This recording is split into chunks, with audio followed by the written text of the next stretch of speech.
रामलला की जन्मभूमि हम सब हिंदुओं के लिए बहुत ही पवित्र स्थली है और मैं वहाँ दर्शन करने से अपने आप को रोक नहीं पाई, लेकिन वहाँ जाने का विरोध इस कदर मुझे सहना पड़ेगा मैंने अपने जीवन में कभी नहीं सोचा था। मेरे साथ छत्तीसगढ़ प्रदेश कांग्रेस कार्यालय में अभद्रता हुई, मुझे वहाँ पे धक्का मुक्की करी गई, कमरे में बंद कर दिया गया, लेकिन मेरे साथ न्याय नहीं हुआ। मैं चीख चीख कर गुहार करती रही, छोटे से लेकर सबसे बड़े शीर्ष नेतृत्व तक गुहार करती रही, लेकिन मुझे न्याय नहीं मिला। न्याय की लड़ाई लड़ रही हूँ और मेरी लड़ाई कायम रहेगी। लड़की हूँ, लड़ रही हूँ और अंत तक न्याय के लिए लड़ती रहूँगी। आपकी लड़ाई रामलला से है कि आपकी लड़ाई किसी पॉलिटिकल पार्टी से है, इस पार्टी को तय करना होगा। देखिए, आदिकाल से लेकर आज तक ये सत्य है, कटु सत्य है कि जब जब किसी ने धर्म का साथ दिया है तो उसका विरोध हुआ है। चाहे हिरण्यकश्यप जी हो, चाहे रावण से लेकर कंस तक, ये सब उदाहरण है कि किस तरीके से जब जब धर्म का साथ दिया जाता है तो उन लोगों का विरोध किया जाता है। श्री अयोध्या रामलला की जन्मभूमि हम सब हिंदुओं के लिए बहुत ही पवित्र स्थली है और मैं वहाँ दर्शन करने से अपने आप को रोक नहीं पाई, लेकिन वहाँ जाने का विरोध इस कदर मुझे सहना पड़ेगा मैंने अपने जीवन में कभी नहीं सोचा था। मेरे साथ छत्तीसगढ़ प्रदेश कांग्रेस कार्यालय में अभद्रता हुई, मुझे वहाँ पे धक्का मुक्की करी गई, कमरे में बंद कर दिया गया, लेकिन मेरे साथ न्याय नहीं हुआ। मैं चीख चीख कर गुहार करती रही, छोटे से लेकर सबसे बड़े शीर्ष नेतृत्व तक गुहार करती रही, लेकिन मुझे न्याय नहीं मिला। और सिर्फ इसलिए नहीं मिला क्योंकि मैं राम मंदिर होकर आई, मैं रामलला के दर्शन कर कर आई और मैं अपने आप को इस बात से रोक नहीं पाई। जिस दिन से 25 अप्रैल को मैं रामलला के दर्शन करते आई हूँ, मुझे निरंतर विरोध का सामना करना पड़ रहा है पार्टी से, और वो विरोध अब मुझे न्याय के हक से दूर कर देगा और मुझे न्याय नहीं दिया जाएगा। ऐसा होगा, प्रभु श्री राम के दर्शन करने के लिए इस तरीके के मेरे साथ व्यवहार और बर्ताव किया जाएगा, मैंने नहीं सोचा था। 22 साल मैंने इस पार्टी में रहकर सेवा करने का काम किया है। NSUI से लेकर AICC मीडिया नेशनल कोऑर्डिनेटर प्रवक्ता होने के नाते मैंने कार्य किए हैं और पूरी निष्ठा से और काम किया है, लेकिन आज जब मुझे न्याय की ज़रूरत थी तो पार्टी चुप थी और मुझे कह दिया गया कि चुप रहो और कोई तुम्हें न्याय नहीं मिलेगा। तो बहुत दुख के साथ, बहुत पीड़ा के साथ आज मुझे अपने पार्टी पद से, प्राथमिक सदस्यता से मैंने इस्तीफा दिया है, लेकिन मुझे पूरा यकीन है कि रामलला मुझे न्याय ज़रूर देंगे। मैंने ज्वाइनिंग को लेकर भी विचार जी बिल्कुल नहीं, ऐसा नहीं है। मैं अभी सिर्फ न्याय की लड़ाई लड़ रही हूँ और मेरी लड़ाई कायम रहेगी। लड़की हूँ, लड़ रही हूँ और अंत तक न्याय के लिए लड़ती रहूँगी और मुझे रामलला में पूरा विश्वास है कि जिनके यहाँ मैं दर्शन करके आई हूँ और उसके बाद मेरे साथ जो ऐसी चीज़ हुई है वो ही मेरा साथ दे के मुझे न्याय दिलवाएंगे।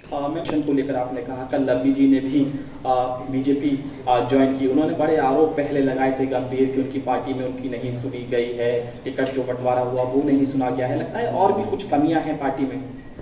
देखिए, मैं इतना जानती हूँ कि पार्टी जैसा कहती रही मैं वैसा करती रही। मैंने कभी भी पार्टी लाइन क्रॉस नहीं करी, पूरी निष्ठा से, पूरी ईमानदारी से मैंने काम किया है। अभी भी मैं पिछले 1 महीने से छत्तीसगढ़ में थी, लेकिन जब हम दिन रात इस पार्टी के लिए काम करते हैं, न्याय की लड़ाई लड़ते हैं और जब हमारे साथ ऐसी घटना होती है जैसा मेरे साथ हुआ, मैं चीखती चिल्लाती जो हमारा मंदिर है वहाँ से भागी और फिर भी न्याय नहीं मिला और सब ने मुझे चुप करने को कह दिया गया, सिर्फ इसीलिए क्योंकि मैं प्रभु श्री राम के दर्शन करके आई हूँ, सिर्फ इसीलिए क्योंकि मैं एक हिंदू हूँ, एक सनातन धर्म को फॉलो करने वाली हूँ, हिंदू धर्म को रामलला के पूजा उपासना करने वाली हूँ, तो इसीलिए मुझे न्याय ना देना। तो ये पार्टी कहाँ जा रही है, क्या कर रही है?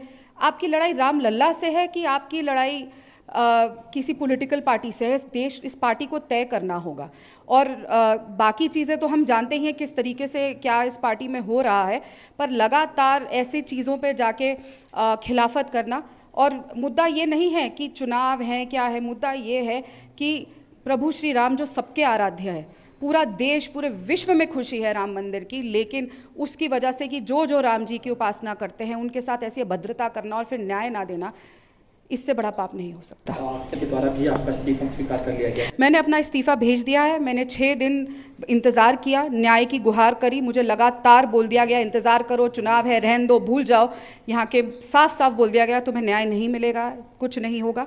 तो इंतज़ार करते करते अब मैं प्रभु श्री राम के चरणों में पहुँच गई हूँ, उन्हीं से न्याय की उम्मीद है और मैं जानती हूँ मर्यादा पुरुषोत्तम प्रभु श्री राम मुझे न्याय स्वयं देंगे।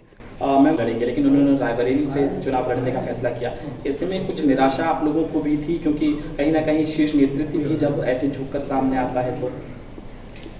देखिए मैं अभी इसी बात पे कायम रहना चाहूँगी क्योंकि एक बहुत ही संवेदनशील मुद्दा है और मैं बहुत परेशान हूँ, बहुत दुखी हूँ, बहुत ही अंदर से। और मेरे को इस बात को बोलने में और बहुत पीड़ा से इस समय गुजर रही हूँ क्योंकि एक बहुत भारी मन से मैं इस्तीफ़ा दे रही हूँ। आज 22 साल मैंने जहाँ दिए हैं, जिस विचारधारा के लिए मैं लगातार लड़ी हूँ, न्याय के लिए और लोगों की न्याय के लिए बात करती हूँ। हमारी पार्टी बात करती है महिला न्याय के लिए, किसान न्याय के लिए, युवा न्याय के लिए, श्रमिक न्याय के लिए। और जब खुद के घर में अन्याय होता है और उस पर चुप्पी साध लेते हैं क्योंकि सिर्फ इसीलिए क्योंकि हम राम जी के दर्शन करके आए और न्याय देने से हमें इनकार कर दिया जाता है, तो इस समय ये बहुत ही गहरी चिंतन की बात है। बाकी वो किधर से चुनाव लड़े वो उनकी खुद की मर्जी है, लेकिन मैं अभी और कुछ कहने। रामलला की जन्मभूमि हम सब हिंदुओं के लिए बहुत ही पवित्र स्थली है और मैं वहाँ दर्शन करने से अपने आप को रोक नहीं पाई, लेकिन वहाँ जाने का विरोध इस कदर मुझे सहना पड़ेगा, मैंने अपने जीवन में कभी नहीं सोचा था।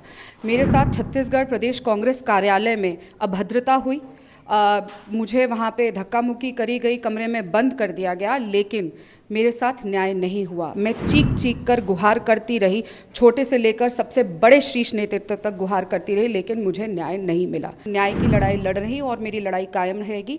लड़की हूँ, लड़ रही हूँ और अंत तक न्याय के लिए लड़ती रहूँगी। आपकी लड़ाई रामलला से है कि आपकी लड़ाई किसी पॉलिटिकल पार्टी से है? इस पार्टी को तय करना होगा। रामलला की जन्मभूमि हम सब हिंदुओं के लिए बहुत ही पवित्र स्थली है और मैं वहाँ दर्शन करने से अपने आप को रोक नहीं पाई, लेकिन वहाँ जाने का विरोध इस कदर मुझे सहना पड़ेगा, मैंने अपने जीवन में कभी नहीं सोचा था। मेरे साथ छत्तीसगढ़ प्रदेश कांग्रेस कार्यालय में अभद्रता हुई, मुझे वहाँ पे धक्का मुक्की करी गई, कमरे में बंद कर दिया गया, लेकिन मेरे साथ न्याय नहीं हुआ। मैं चीख चीख कर गुहार करती रही, छोटे से लेकर सबसे बड़े शीर्ष नेतृत्व तक गुहार करती रही, लेकिन मुझे न्याय नहीं मिला। न्याय की लड़ाई लड़ रही हूँ और मेरी लड़ाई कायम रहेगी। लड़की हूँ, लड़ रही हूँ और अंत तक न्याय के लिए लड़ती रहूँगी। आपकी लड़ाई रामलला से है कि आपकी लड़ाई किसी पॉलिटिकल पार्टी से है? इस पार्टी को तय करना होगा। 25 अप्रैल को मैं रामलला के दर्शन करते आई हूँ। मुझे निरंतर विरोध का सामना करना पड़ रहा है पार्टी से, और वो विरोध अब मुझे न्याय के हक से दूर कर देगा और मुझे न्याय नहीं दिया जाएगा। ऐसा होगा, प्रभु श्री राम के दर्शन करने के लिए इस तरीके के मेरे साथ व्यवहार और बर्ताव किया जाएगा, मैंने नहीं सोचा था।